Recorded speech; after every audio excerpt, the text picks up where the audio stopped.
Grand merci à tous les amis internautes. Vous êtes partout dans le monde. Bozola Ndabiso, grâce à votre chaîne Top Africa Télévision. Nous allons parler de la situation sociopolitique de notre pays, République démocratique du Congo. Mes chers compatriotes, vous nous suivez de partout dans le monde. Dans cette émission, nous allons parler de l'annonce de l'ancien président de la République, Joseph Kabila, qui a annoncé que bientôt Azozonga, ici dans ce pays, en République démocratique du Congo. Nous allons parler dans cette émission. Mes chers compatriotes, nous allons parler aussi des négociations, pour parler des Doha entre le gouvernement de la République démocratique du Congo et les terroristes de M23. Mais nous allons aussi parler des catastrophes naturelles qui ont frappé ville, province, il y a Kinshasa, là où nous avons perdu nos compatriotes, va perdre ma vie à Bango, il y en a d'autres qui vont perdre ma bien à Bango. Nous allons en parler aussi dans cette émission. Alors, je ne suis pas celle comme vous l'avez déjà remarqué, je suis avec prophète Emmanuel Kambala, il m'avait invité Maison Abisso, à qui je dis bonjour prophète Emmanuel Kambala. Bonjour mon frère, J.R. Bonne santé. Nakoye biso na ye selongo tokolonga. Vraiment. Parce que ce que tu likia na yo et pas in Nzambe elongezaka toujours. Mais ce que tu likia non na moto déception. Vraiment. Parce que moto a changeaka, moto a bongo la kabavi na ye, ako promettre le lo akondima oui lo bia komi non. Mais ce qui Nzamba si aloba ki na yo ke yonde na kopesa, akopeso ya. Voilà. Alors, prophète Emmanuel Kambala to bandana nous na première sujet na biso na lobel déjà na nos nanga ezali Joseph Kabila, le sénateur à vie ya mboka na biso, ancien président ya République démocratique du Congo, a dirigé le Congo pendant au moins 18 ans. Joseph Kabila azali banda ya mboka, il a passé au moins une année na niveau ya azalaki na pour Afrique du Sud, Kenya, Tanzanie, parfois Namibie. Donc azalaki vraiment esika moko azalaki trop en mouvement ces derniers temps.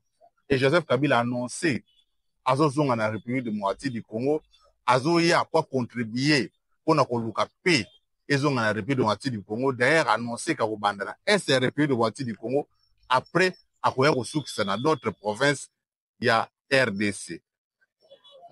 Comment yo personnellement ozo analyser annonce wana ya sénateur à vie Joseph Kabila? Bon, nga na mona ka ba théâtre. Na Congo to sto viva ba mo ba théâtre belé hein. Parce que mon frère, vous savez ça faut pas bakelo komoko. Quand une autorité se met au-dessus du haut de la chair, annoncer bino likambo moko est commis officiel.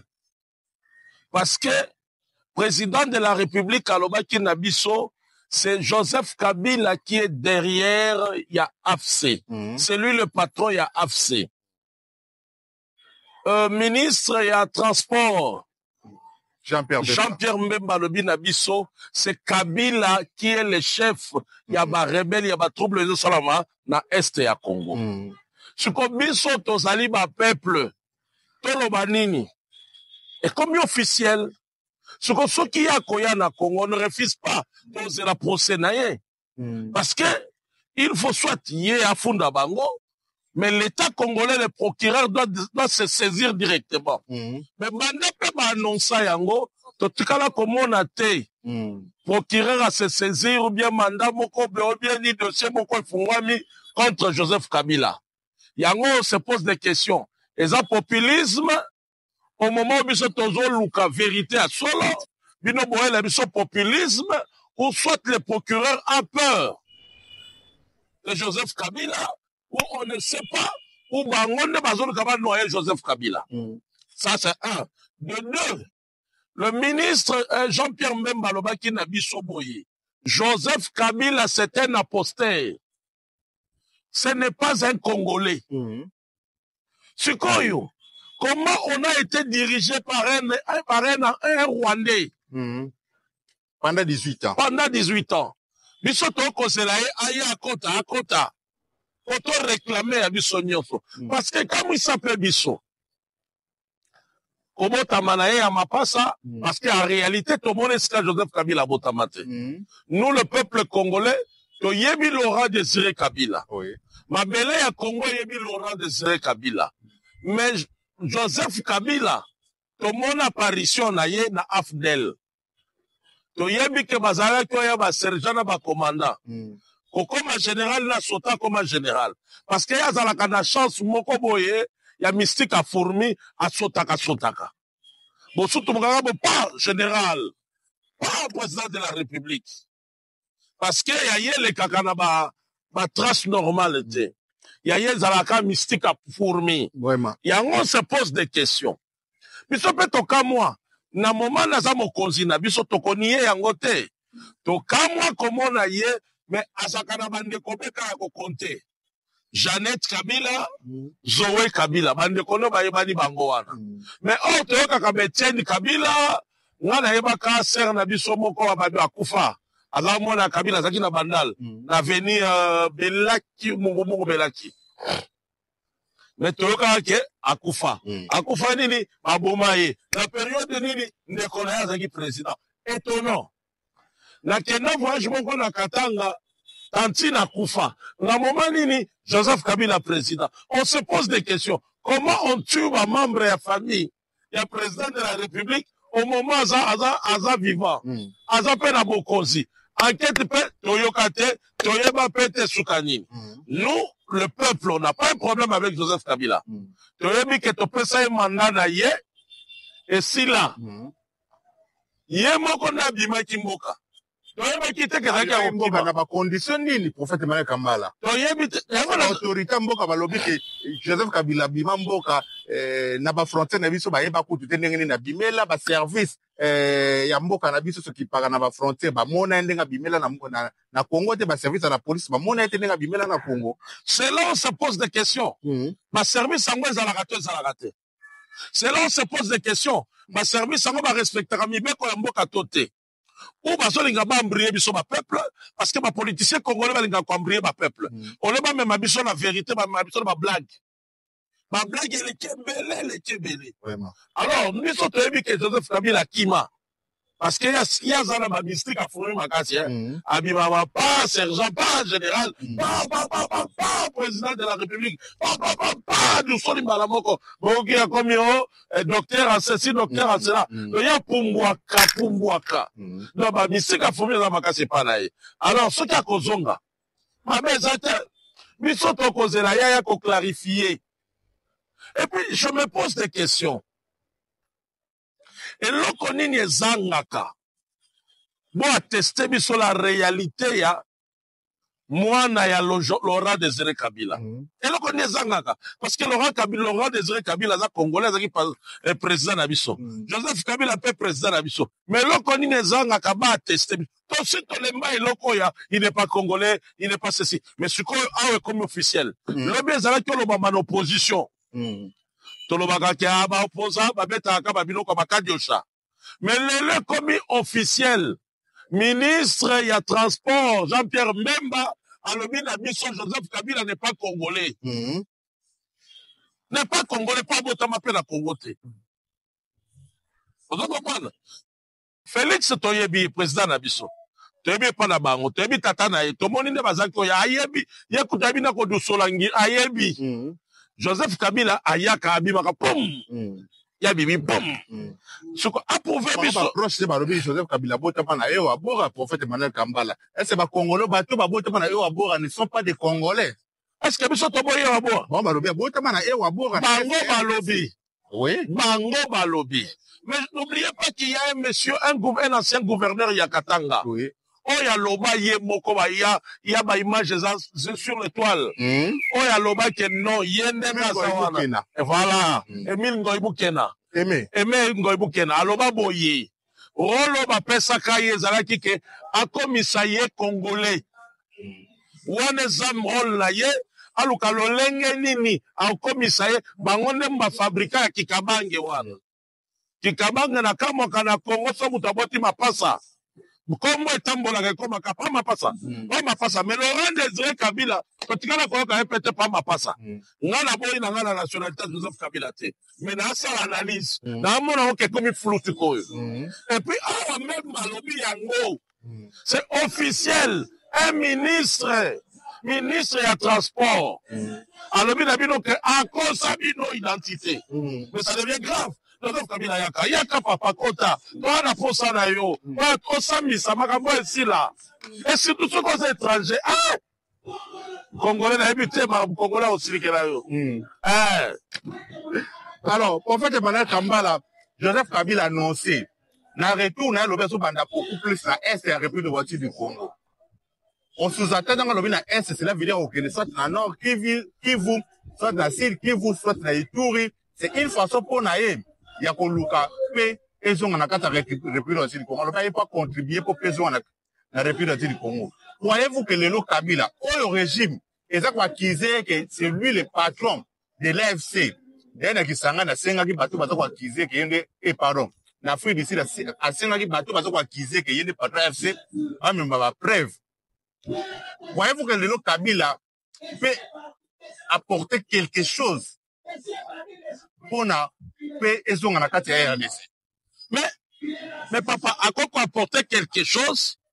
Ce qui a gondima côté quand on dit RDC, selon les dires il y a chef de l'État, selon les dires il y a Jean-Pierre Mbemba. Moutoye Misibiso que Kabila, c'est lui qui est le chef, le patron. Il y a guerre, il y a Est, c'est le président de la République. Et puis, il faut confirmer, mission, on a Jean-Pierre Mbemba. Alors, ça, yo. Donc, quelque part, soit on a un côté qu'on a pas mission, maman, ça là, Botikana, nous, tout de suite, on négocie. Et puis, n'oublions pas, tout ça, on a ma période de négociation. Tout ça, ma période, il y a un Congolais, nous, se fait tellement. Pas ça, qu'on a mis solution pour été. Quelqu'un qu'on a connu, qu'on nous a dit que non, officiellement, c'est lui. Il doit nous prouver que ce n'est pas lui. Il faut prouver Bisso. Jean-Pierre même Maloba qui n'a Bisso. Ce qui va s'enguer mes preuves, Nazan a mes preuves nyoso. Nazan a mes preuves nyoso pour démontrer que le Joseph Kabila n'est pas congolais. Joseph Kabila y est né. Azali na Simaya, Mitumbeza na Katia, ya Est na Bisso. Alors, ce qui a connu, quand c'est là, il y a le même, on va nous côté pour c'est ça, la Congo, pour faire Emmanuel Kambala. Frère, ne veut pas dire que le rôle de l'armée rwandaise est pour occuper Est et République démocratique du Congo. On doit abandonner Est. Pourquoi abandonner Est? Voilà. Est, ça, Abisso. Je parle comme étant Congolais. Oui. Mais il y a le Mika Est. On a mis pour la nini. Moi, quoi, je suis en prison, awa. Nani, président, il y a parlement. Kamere. Abima awa, au moment où le chef de l'État a conquis même pas qu'on comme à Bunagana. Parce que ma belle est qui m'a bé. Mais Kamera Kenati na Bunagana Koti. Voilà, Bunagana est déjà occupé par la rebelle. Ce qu'on a mis tout dans la question. Donc, Kamera peut parler avec le M23 tranquillement, sauf le chef de l'État. Donc, Joseph Kabila peut parler facilement avec le M23, sauf seulement les Congolais. Donc, les Congolais, ils sont à Est, ils sont à la Kimiana M23. Parce que mais Kamera et Joseph Kabila, ils sont à Makoki, ils sont à Est, pour circuler librement. C'est là où ça m'étonne maintenant. Sauf Félix Antoine Tshisekedi Tshilombo. Nous sommes Congolais. Donc les Congolais n'ont pas droit de paix à l'Est. Mais ceux qui ont le droit de circuler librement et d'accéder même dans le local à M23, ils ont dit que président et assemblée, là Joseph Kabila. Et comme Bangissa, là ça fait peur. Netingana, le but est qu'il mais Netingana, mon un peu drôle. Comment Kamera peut accéder là où il y a M23 et Bassali est l'autre côté? Or, si réellement, il y avait des problèmes avec, soi-disant, absolument M23 à cette époque-là, M23. Donc, cela veut dire qu'il y avait quelqu'un, un bon médiateur, qui pouvait arranger la paix entre les M23 et le gouvernement. Oui. Parce que il a été accepté la M23, il est accepté dans la gouvernance. Donc, cela veut dire, c'est un bon monsieur. Il y a moi le même Joseph Kabila, il gagne sa mission. Ah, Congolais. Mais non, moi, je conclure. Là, vraiment, les bangi singa, la banga, déjà, c'est moi, la banga, en gros. La banga, Congo, Congolais, la dette, ça y est. Ce qui tue ces pays, on a des gens qui sont des traîtres. On a des personnes qui ont de double visage. Ils ne sont pas honnêtes avec le Congo. Vous allez honnête à Congo. Vous allez honnête à Congo. Oh, ngana yo to fandi, tozo yo kana. Mais mutazo bomanga bino bosolola naï. Et puis yo le bi koza moninga nanga. Mais qu'est-ce que cela veut dire? Yo ça comme élément moko moteur okoyo kanisa biso. Parce que perte nanga et à perte na yo. Parce que yo ça associé nanga. Mais pour fait, Emmanuel Kambala, quelque part, ma mbozo loba, quelque part, tout le monde doit se contredire, non, pardon, on doit contredire, bande qu'on a vu cette église catholique, tout le Babongo. Parce que, Abbé Chole, Donatien Chole, quand on a eu un FC, Bate Bene va critiquer qui est, tout le monde a compris l'émission. Mais Abbé Chole, le bâti, on a qu'on l'a payé. Qu'elles ont, on va cette église, parce que on a payé. Faut qu'on se l'on a partie, y compris. Côté à rebelle, faut qu'on se le lance moutonnier. Ce sont des démarches où on appelle Yango le sénateur a vu Joseph Kabila emboîté. Frère Nangaï. Emboîté les pas église catholique. Yango le pas yépe alinga kende ko solo la bango. Parce que qu'on se le dise, qu'on est nangaza congolais moutongo yango azalité. Tous à l'honnête na Congo. Le Congo, c'est un pays démocratique. Ouais. Lorsqu'on parle de la démocratie, cela veut dire il y a le respect. Il y a liberté à Moninga. Il y a le respect de la loi. Oui. Il y a le respect, il y a État, il y a République d'abord. Tozamboka Oyo est participé à l'alternance. Auquel on a signé des accords, il y a des lois qui nous amènent seulement à l'alternance. Ils sont démocratiques. Donc cela veut dire qu'on ne peut plus accepter. Bayako, quand ça biso na rébellion, bokozia na manduki, bokozia na moibi. To komi kozela nyonso efwe le kananzela na maponami. Vraiment. Nanga étant congolais, na boy qui congolais à nanga te. Voilà. Nanga étant congolais, Nanga ne pouvait pas tuer ses frères. C'est là isikanga na kondana kananga. La première sortie à Nanga, c'était quoi? Il revendiquait Bakare Mingenaï. Vous savez que combien de choses que nous, les Congolais, ont réclamé. Nous avons réclamé âge Nanga, Pamoula Nanga dans l'université. Nous avons droit à Moussala la soirée salaté. Déjà droit Nanga, l'État congolais doit me donner le travail. Nous avons réclamé, courant na futa kanamona kangote. Et ça va droit Nanga. Nous avons réclamé, pas diamant dans biso. Oh, tout ça, n'a pas bénéficié à la côté. Oh, Bissangaï, est-ce que le Miba a fait la banque na Katang, na Boujumaï? Donc, nous sommes ça, mais il faut qu'on réclame, ce que cela veut dire, qu'on sa rébellion, parce que quelqu'un ou soit l'État congolais, nous avons connu qu'on a mis son handicap pour Songolo? Non. Il y a mis Balende, ton monde n'a changé. Et comme il y était, parce que mes gestions, c'est cela. Est-ce qu'il y a mon effet, mais ma bâtiment sur la rébellion? Tout le s'en a été. Et ça, le colonna bangonde bayelaka. Combien de libérations faut-on dans la Moko, dans la Rwanda, dans Ouganda? Combien de libérations, mes frères congolais? Combien de libérations, frères juillet? Il faut qu'on soit quand na Rwanda. Tobani na Afdel. Afdel, bazui papa, nani, Laurent Désiré Kabila, Bacheli Bosso. Pour nani, Laurent Désiré Kabila. Laurent Désiré Kabila, lobby, n'a nazali opposition armée. Mais naza, na boyo kalina opposition non armée. Nani, papa Etienne. Comme Congolais, to surtout les maka dictature. Dictature à Mobutu. Ya Mobutu. To lobby a libérateur ayakaka.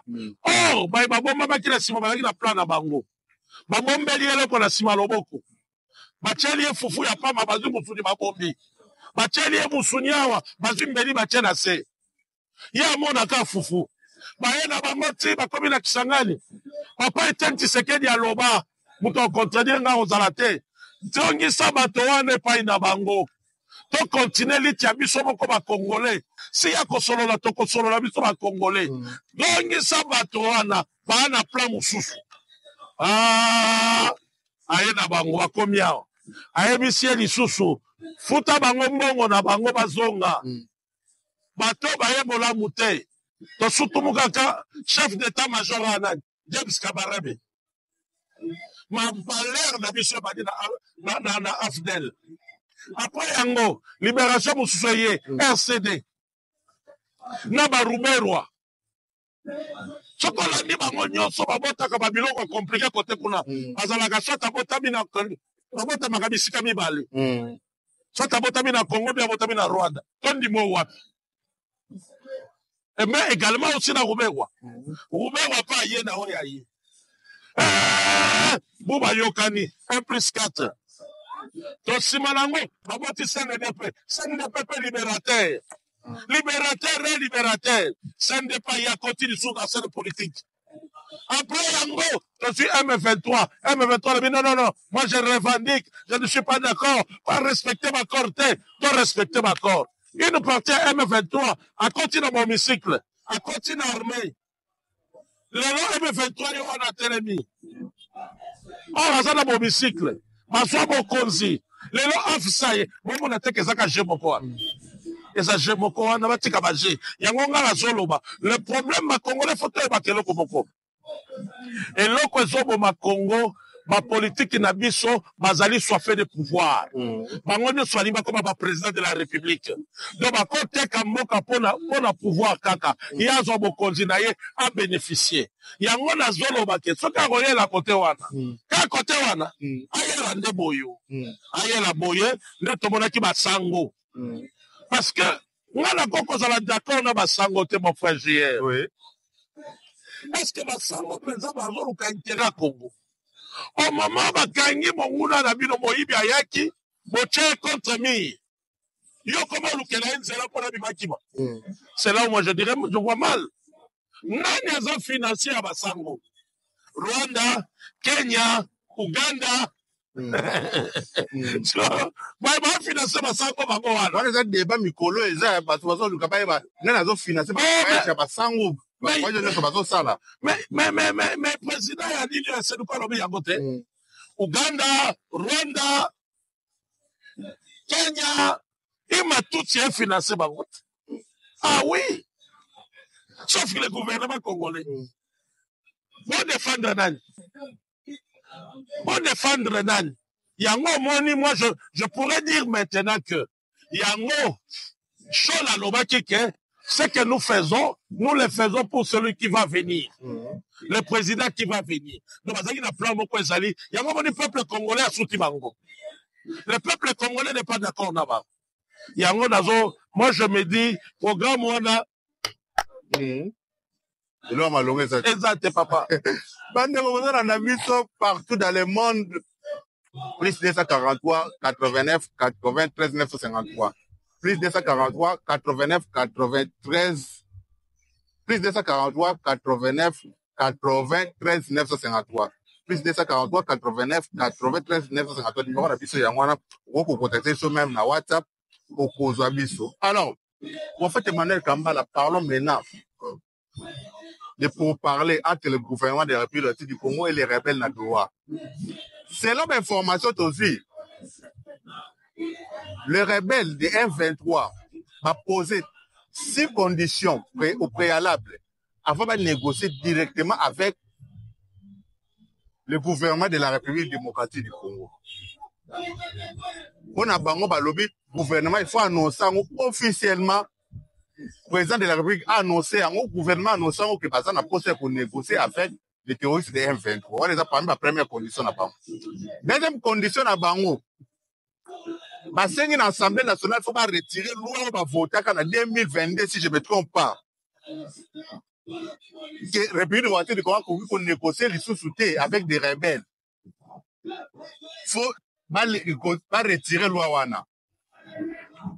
Et condition mousseuse basengi balobi faut pas retirer ba poursuite judiciaire union surtout pour justice congolaise à Kolandela ba membre na bango.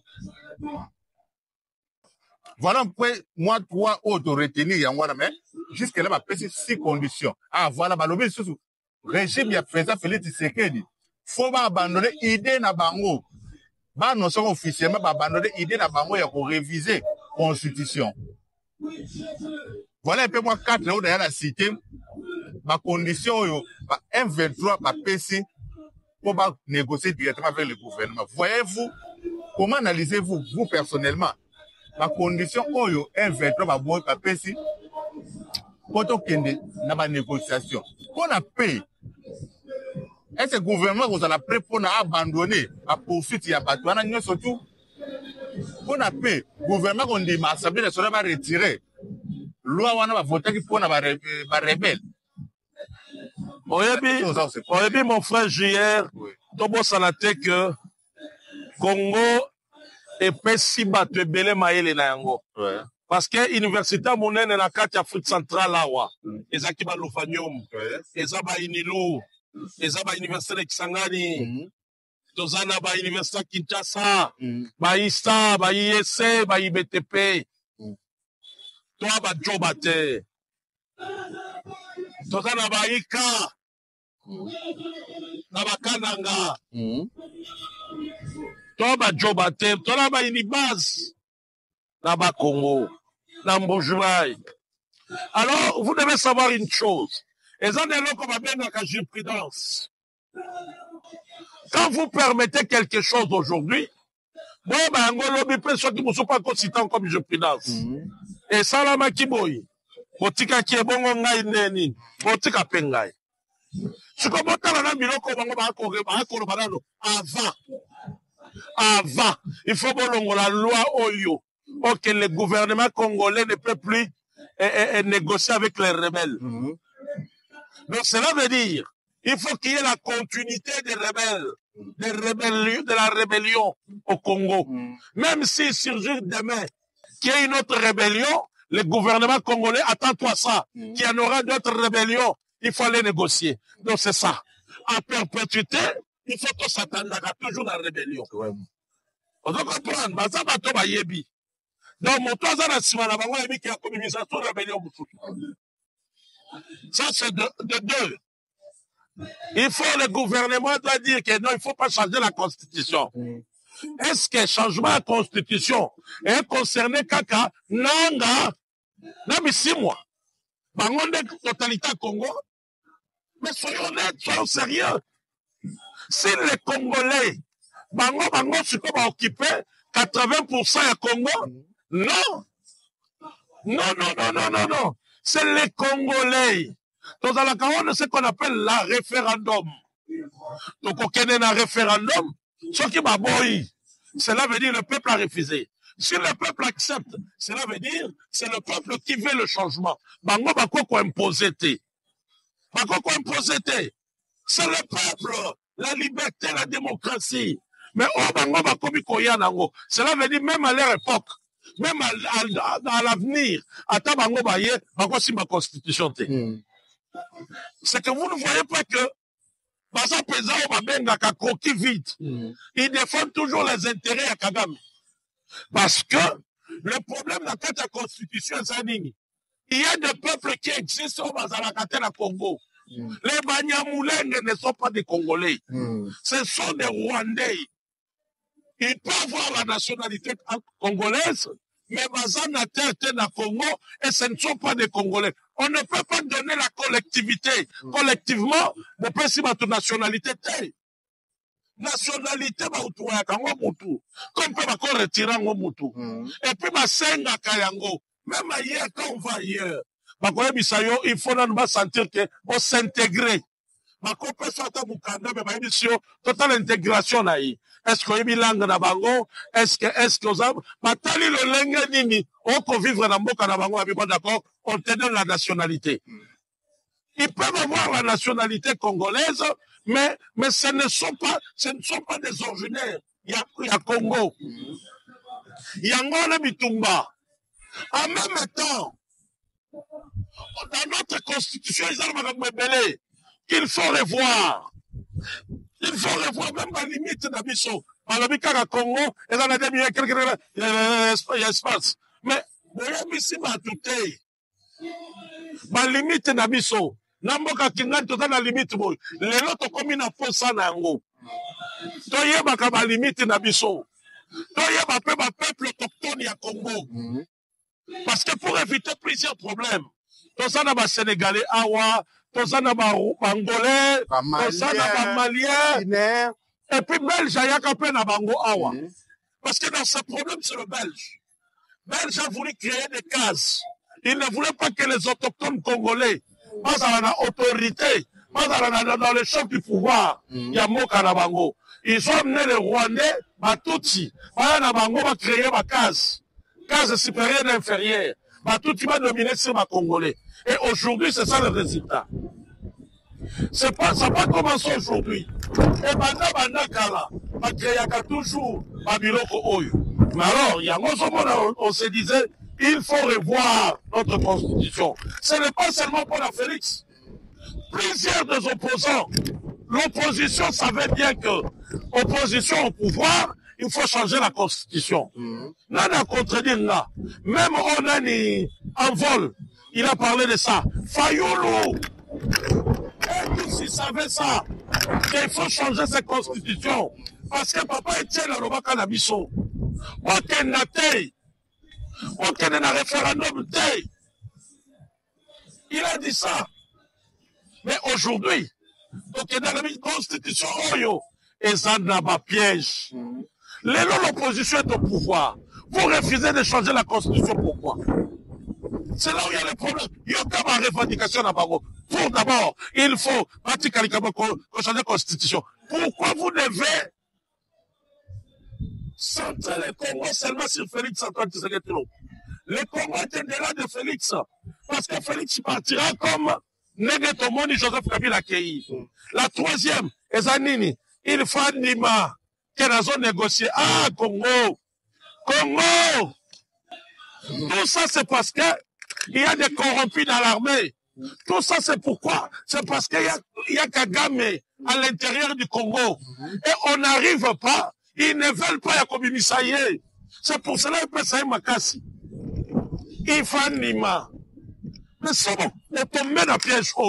Vous ne savez pas que vous permettez à plusieurs Congolais de prendre des mains aussi les armes. Ça, c'est détruire le Congo. On ne peut pas fléchir le Congo. Non. Vraiment.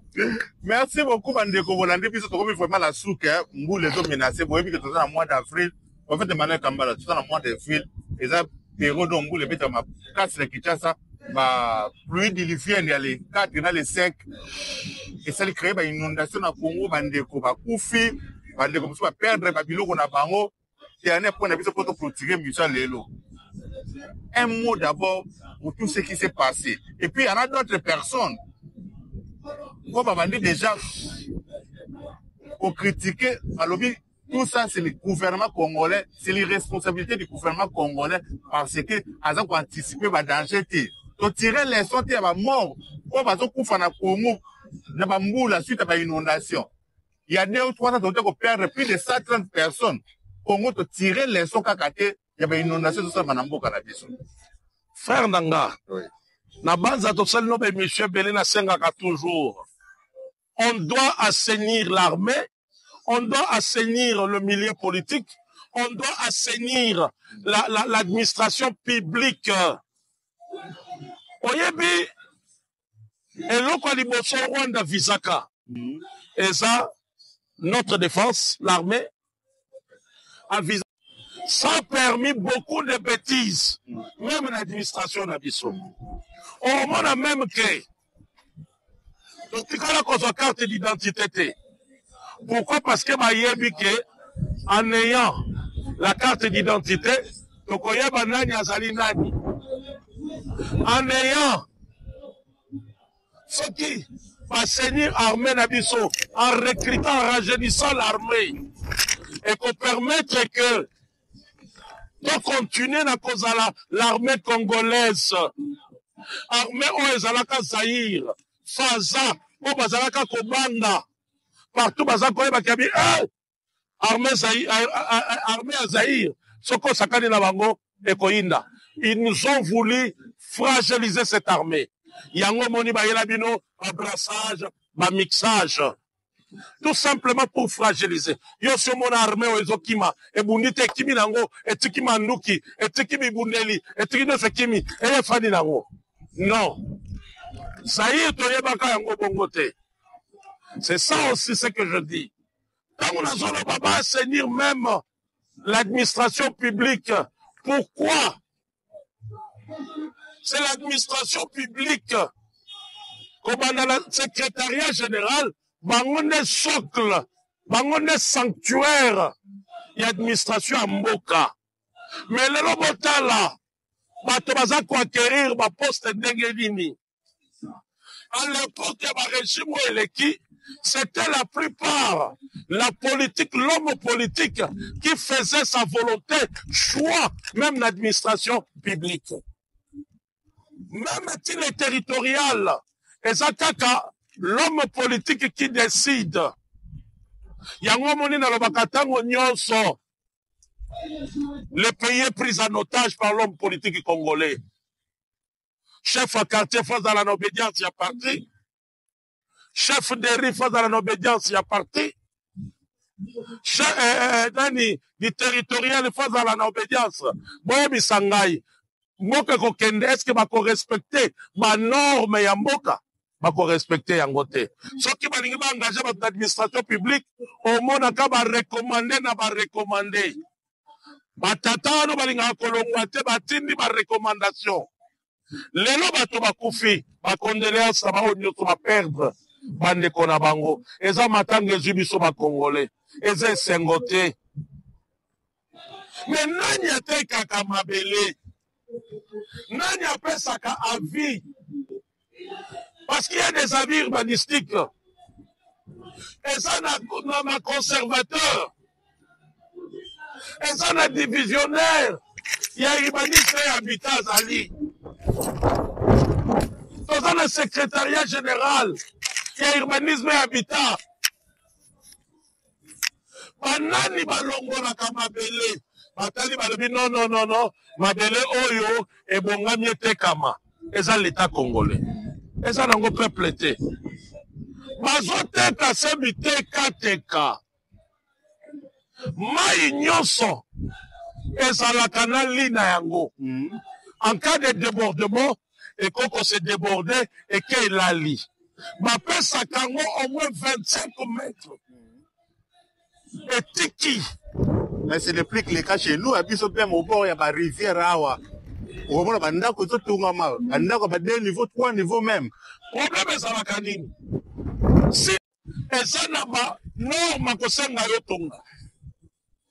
Oui, ailleurs aussi, on voit des batubatongi, n'a pas protopé. Totamboli, ba moka bapaya, batubatongi, n'a pas pembeli à maille. Mais ça n'a pas norme. Soit ma co-créé, et si comme on maille, on a fait qu'elle est, et là, les lonango, ce qui est débordé, et quand tu peut-être qu'est-ce qu'amour songolo. Vraiment. Na vila Kinshasa oyo, na ba chaque recoin, et ça n'a pas grou, oyo belge, atikaka, atonga pona, maye kenda. Mais, et ça kaka, etondi, on n'a pas de bouchango, baboyi, ba préféré, ba chinois, ba osala la biso, ba terrasse, maye le kanate. Nyonso wana pona nini, plan directeur, plan géographique ya Congo, ezaka lisu te. Voilà. Bayiba yango ekenda Rwanda. Yo monaka ba investisseur mingi bayaka na Congo. Avant baya, bakenda mingi omona baza na Kenya, baza na Uganda, baza na Rwanda. Parce que le plan directeur, le plan géographique ya Congo ekenda. C'est ça le problème, mon frère JR. Les Romayantini est débordé. Oui, et Bomeli Bissomato, passe na motema, condoléances encore. Mais faut dire pas l'État congolais. Moussala nebite kateka. Otunaye oteki yango ponani. Mwangu yango pe bateki eke wapi. Et quand ça va poche ba individu. Papa na ngai. L'État congolais ça connaît la école. Ba génie. Et pas il y a l'économie limbisa. L'école conventionnée. L'État congolais a des problèmes, il y a l'école. Il a un programme qui est meilleur, la gratuité de l'enseignement. Mais qu'est-ce qui commence cette gratuité de l'enseignement? C'est parce que l'État congolais n'a pas plus des écoles. Ce sont que des conventionnels, ne basant dans l'école et belé. mokokuta l'état congolais soki akazwi mabele ateki yango apesi baparticulier oyokaka baétranger na baétranger garder tes pour eloko te papa. Toi tu as un programme sérieux, un programme meilleur. Ozwi cimetière ya Kasavu otekeli bato lelo tokoyoka ke bato yango mpe banguna ya Congo botekeli bango. Ozwi espace na Kankokolo au même moment tokolela basoda meme baza na bandako te tokolela baekole eza te fonctionnaire azaka loge te mais kende kotala bandako bakotonga kuna. Pourquoi l'état congolais si dans ce pays bachinois bazozwa mapango ya bato basigné contrat batongi et comment l'état congolais ne peut pas signer des contrats avec des Chinois, batongela yeb école ou bien batongela ba logements sociaux. Vraiment. C'est là où je me dis, la politique, l'homme politique, les politiques prennent le Congo en otage.